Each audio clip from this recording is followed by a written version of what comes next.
Hello friends, Shashi Agarwal channel के अंदर मैं डॉक्टर शशि अग्रवाल आप सबका स्वागत करती हूँ। आज का जो हमारा सब्जेक्ट है that is the business law और यहाँ पे आज हम कर रहे हैं चैप्टर 3 जो कि कैपेसिटी ऑफ पार्टीज़ के साथ डील करता है। First of all we will understand कि जो कॉम्पिटेंसी ऑफ पार्टीज़ है उसको कौन सा सेक्शन एप्लीकेबल है और कौन सी पार्टी जो है they are competent to enter into contract.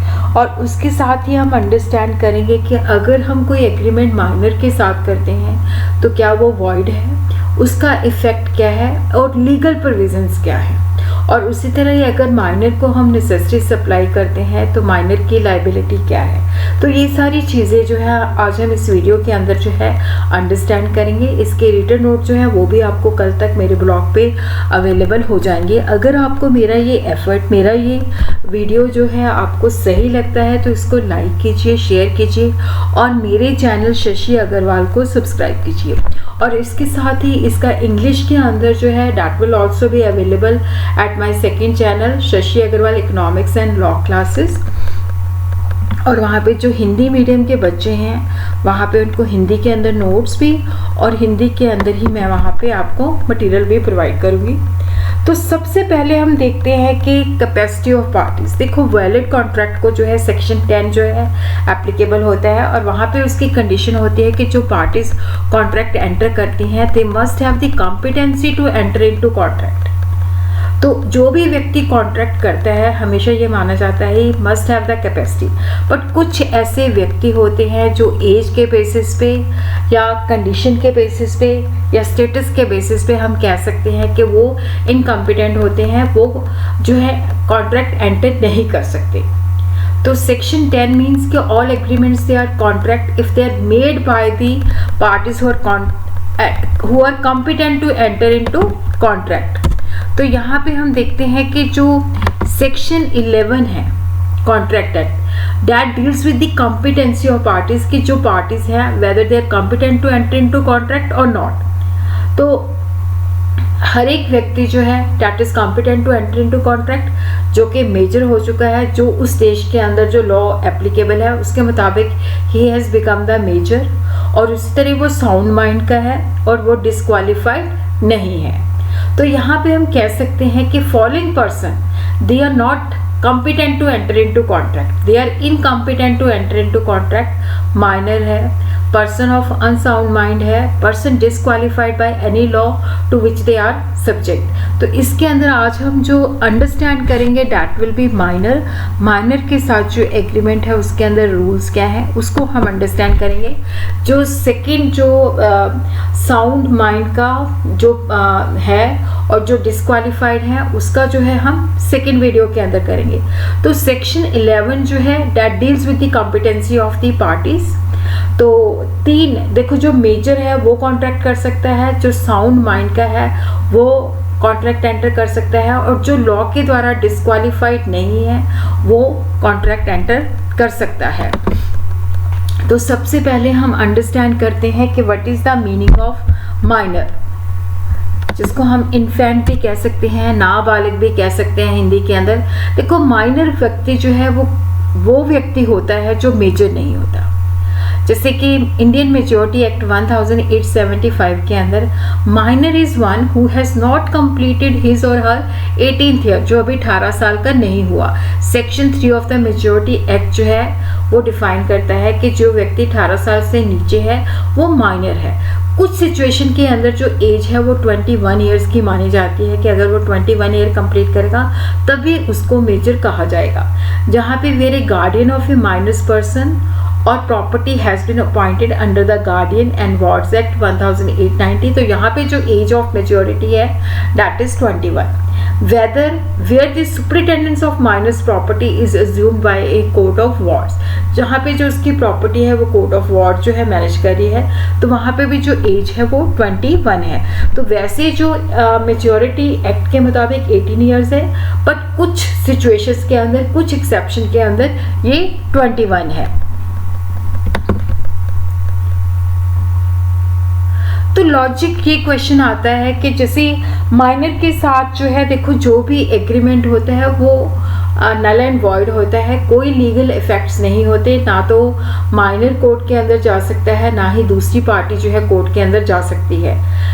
तो क्योंकि जो माइनर है देखो वो उसका जो दिमाग होता है इमेच्योर होता है और वो नहीं सोच सकता कि क्या अच्छा है क्या बुरा है।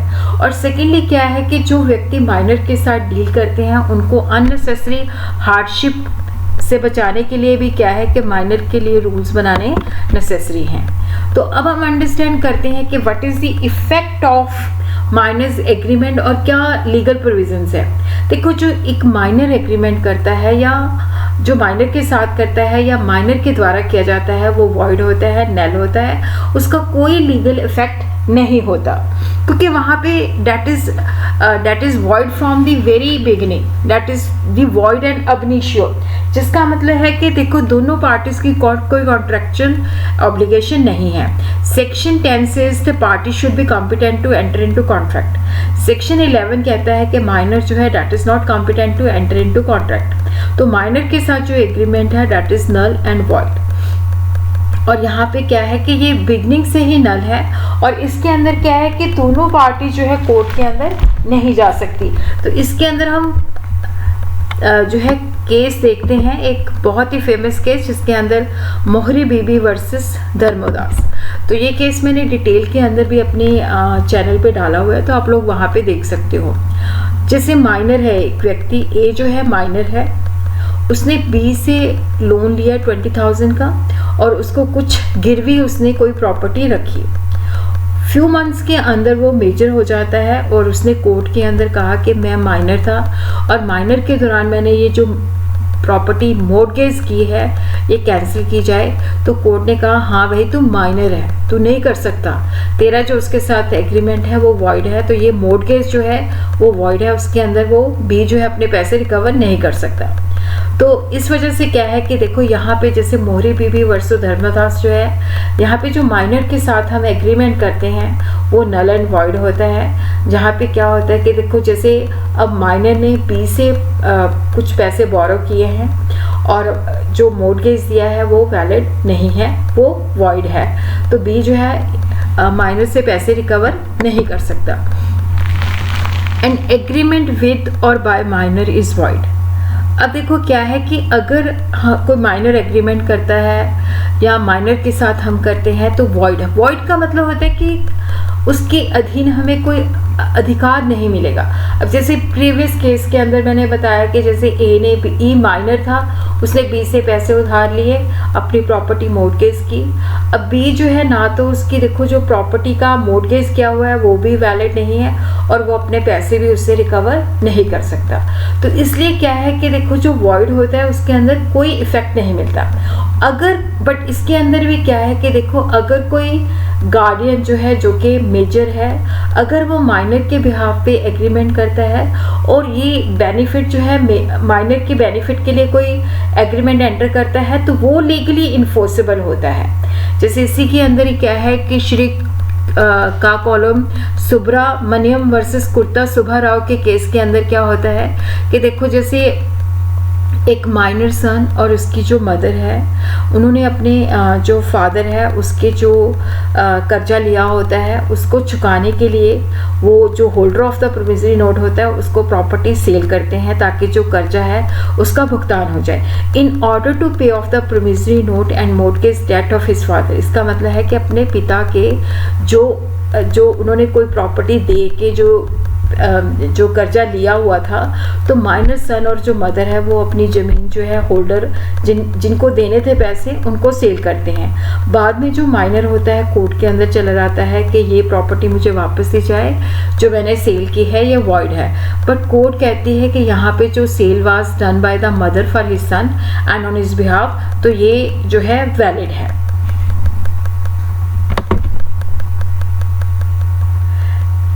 और उसी तरह ही देखो जो contract beneficial to the minor है, अब देखो यहाँ पे क्या होता है कि जैसे माइनर की कोई लाइबिलिटी नहीं होती। अगर हम माइनर के साथ कोई एग्रीमेंट करते हैं, माइनर नहीं चुकाता तो हम इससे रिकवर नहीं कर सकते।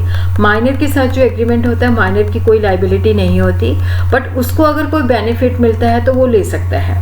अब देखो यहाँ पे क्या है कि if A minor has advanced money, जैसे मान लो ए माइनर है, बी ने माइनर के पास प्रॉपर्टी रखी और पैसे उधार ले लिए, तो वहाँ पे क्या है कि माइनर उससे अपने पैसे रिकवर कर सकता है।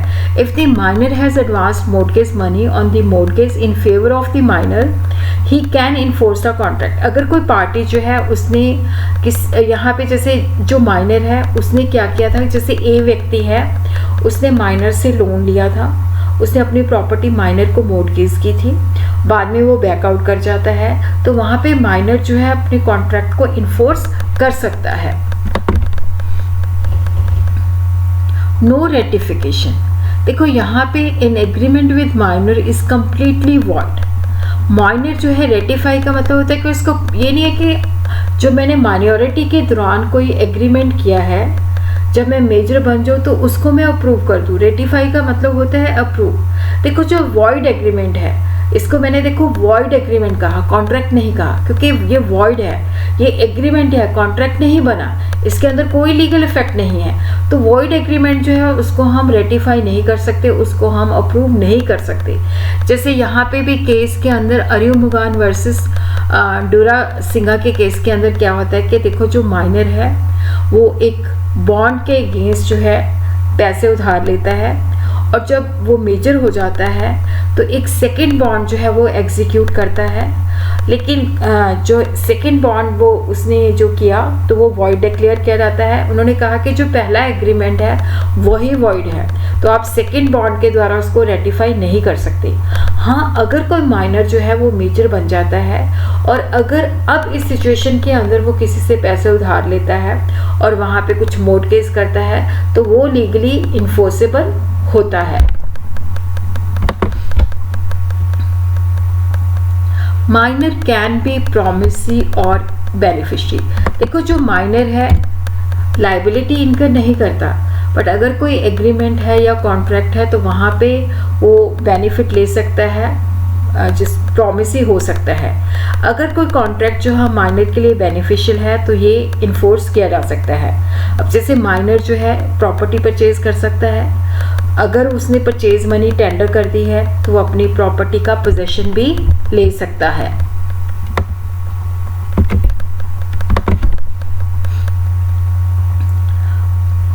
और इसी के अंदर एक केस और देखते हैं, General American insurance company limited versus Madan Lal Sonu. जैसे इसके अंदर क्या होता है कि देखो सोनू लाल जो है एक माइनर, एक्स जो है माइनर है, उसने इंश्योरेंस कंपनी से अपनी चीज़ों की इंश्योरेंस करवाई, रास्ते में गुड्स डैमेज हो गई तो एक्स जो माइनर था उसने मुकदमा फाइल किया कि मुझे कंपनसेशन दिया जाए। इंश्योरेंस कंपनी ने ये प्ली लिया कि जिस पर्सन के साथ हमने कॉन्ट्रैक्ट किया है वो तो माइनर था, बट कोर्ट कहती है कि माइनर जो है बेनिफिट ले सकता है, माइनर जो है इंश्योरेंस कंपनी से अपने पैसे रिकवर कर सकता है। और नो स्टॉपल अगेंस्ट माइनर। अब देखो जो माइनर व्यक्ति है उसके पास हमेशा ये दलील होती है, प्ली होती है, भी मैं माइनर हूँ, मेरे साथ जो एग्रीमेंट करोगे वो वॉइड है। जहाँ पे माइनर जो है अपनी एज को झूठा बता के दूसरे व्यक्ति को इंड्यूस करता है कि तू मेरे साथ कॉन्ट्रैक्ट कर, तो वहाँ पे भी वो लायबल नहीं है, वहाँ पे भी हम माइनर के अगेंस्ट कोई एक्शन नहीं ले सकते। Minor is always having this plea कि आई एम माइनर, ठीक है। तो माइनर के पास ये प्ली है कि मैं माइनर हूँ, जिसके बेसिस पे वो कॉन्ट्रैक्ट से अवॉइड कर सकता है। हाँ, बट अगर क्या है कि माइनर ने कोई बेनिफिट लिया है तो ये कहा जा सकता है कि वो बेनिफिट जो है रिस्टोर किया जाए।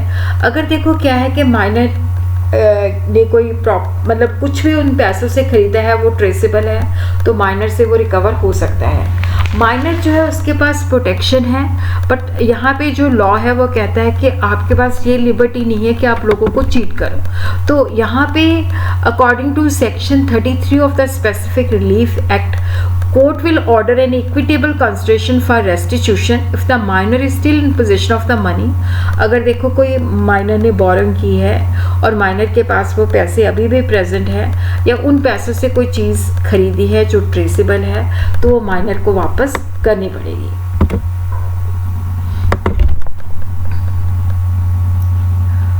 No specific performance except in certain cases. देखो कोर्ट जो है, अगर कोई एग्रीमेंट जो है माइनर के साथ किया जाता है तो वहाँ पे कभी भी वो स्पेसिफिक परफॉर्मेंस के लिए डायरेक्शन नहीं प्रोवाइड करेगा। हाँ, उन सिचुएशन के अंदर स्पेसिफिक परफॉर्मेंस का मतलब होता है कि जो ओरिजिनली कॉन्ट्रैक्ट जो है एग्जीक्यूट किया गया है, जो ओरिजिनली आपने कॉन्ट्रैक्ट एंटर किया गया है उसको एज पर टर्म जो है एग्जीक्यूट किया जाएगा। उसके अंदर कंपनसेशन नहीं, उसको जो उसके अंदर मतलब कुछ सिचुएशंस के अंदर क्या होता है कि उसको परफॉर्म किया जाता है। बट अगर माइनर के साथ है तो स्पेसिफिक परफॉर्मेंस नहीं मिलता, कुछ सिचुएशन के अंदर मिलता है। अगर वो कॉन्ट्रैक्ट जो है गार्डियन या मैनेजर ने माइनर के बिहाफ पे इन्फोर्स माइनर के बिहाफ पे क्या है कि वो एंटर किया है और कॉन्ट्रैक्ट जो है गार्डियन और मैनेजर की अथॉरिटी के अंदर है और वो माइनर की बेनिफिट के लिए है, तो उस सिचुएशन के अंदर स्पेसिफिक परफॉर्मेंस हो सकती है। स्पेसिफिक परफॉर्मेंस का मतलब जैसे मान लो आपने मेरे साथ कोई कॉन्ट्रैक्ट किया है तो वो कॉन्ट्रैक्ट की नेचर ऐसी है कि वहाँ पे कोई कंपनसेशन जो है डिज़ायरेबल नहीं है, कंपनसेशन व्यक्ति को सेटिस्फाई नहीं करती, तो वो व्यक्ति कहता है कि जैसा मेरे साथ कॉन्ट्रैक्ट किया है इसको वैसे ही एग्जीक्यूट कर, मेरे को कंपनसेशन एडिक्वेट रिलीफ नहीं है। तो स्पेसिफिक परफॉर्मेंस का मतलब वो होता है। तो माइनर के साथ जो है स्पेसिफिक परफॉर्मेंस कुछ सिचुएशन के अंदर दी जाती है जहाँ पे वो कॉन्ट्रैक्ट जो है गार्डियन या मैनेजर ने किया है, माइनर के बेनिफिट के लिए किया है और अपनी अथॉरिटी के बीच में रह के किया है। जैसे इसी केस के अंदर हम देखते हैं कि लालचंद वर्सेस नाहर, यहाँ पे basically bond executed by a widow acting as a guardian of her minor son for the payment of her deceased husband's debt। अब देखो यहाँ पे जो बेसिकली जो बॉन्ड एग्जीक्यूट हुआ था वहाँ पे विडो जो है अपने माइनर सन के बिहाफ पे गार्डियन बनके जो है अपने जो उनके हस्बैंड की डेथ हो चुकी है उनके डेट्स का भुगतान करती है। तो यहाँ पे जो माइनर की स्टेट है वो लायबल है as per the bond.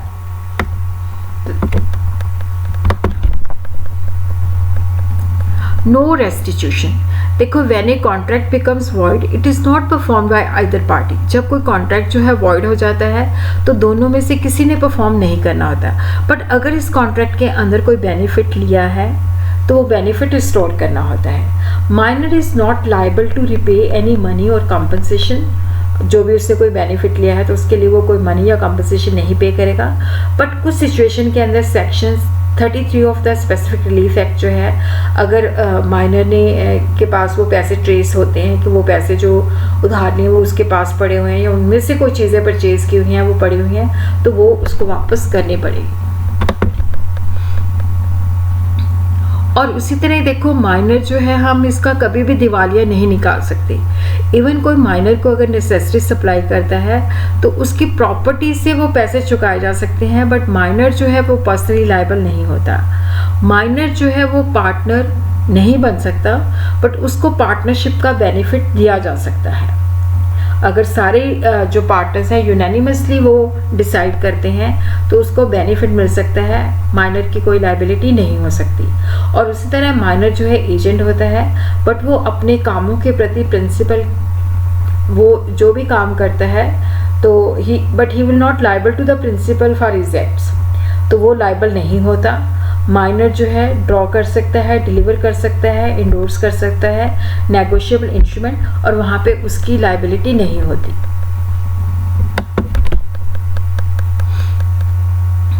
Minor can not bind parent और गार्डियन। अगर देखो क्या है कि माइनर को कोई अथॉरिटी ना एक्सप्रेस ना इम्प्लाइड दी गई है, तो माइनर अगर बाहर कोई भी चीज़ जो है अपने बिना पेरेंट की परमिशन और गार्डियन के साथ करता है तो वहाँ पे वो बाइंड नहीं कर सकता। पेरेंट्स तभी लायबल होते हैं अगर बच्चा जो है वहाँ पे एजेंट के रूप में पेरेंट्स का एजेंट बन के जो है एग्रीमेंट एग्जीक्यूट करता है। और उसी तरह माइनर जो है कंपनी का शेयर होल्डर या मेंबर नहीं बन सकता। अगर वो बन जाता है तो उसका नाम जो है वहाँ से स्ट्रक ऑफ किया जाएगा।